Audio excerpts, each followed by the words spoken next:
PT Pertamina melalui Subholding Commercial and Trading Pertamina Patra Niaga Regional Sumbaksel memastikan pasokan energi di wilayah Sumatera bagian selatan aman menjelang Natal 2024 dan Tahun Baru 2025. Area Manager Communication Relation and CSR Sumbaksel, Cahyo Niko Indrawan mengatakan, komitmen Pertamina Patra Niaga Regional Sumbaksel memastikan distribusi energi seperti BBM, LPG, dan aftur tetap lancar. Mereka mulai mempersiapkan segala sesuatu untuk menjamin pasokan BBM, LPG, dan aftur di wilayah Sumbaksel.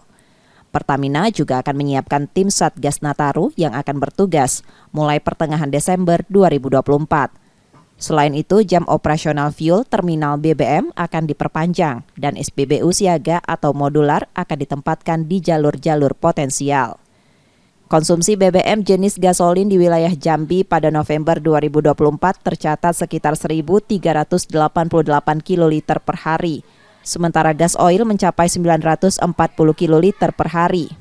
Pertamina juga siap bersinergi dengan aparat penegak hukum untuk mengawasi dan menertibkan distribusi BBM, terutama produk subsidi di wilayah Sumbaksel. Mereka mengimbau masyarakat untuk membeli BBM sesuai kebutuhan dan peruntukannya, serta bersama mengawasi penyaluran BBM subsidi agar tepat sasaran.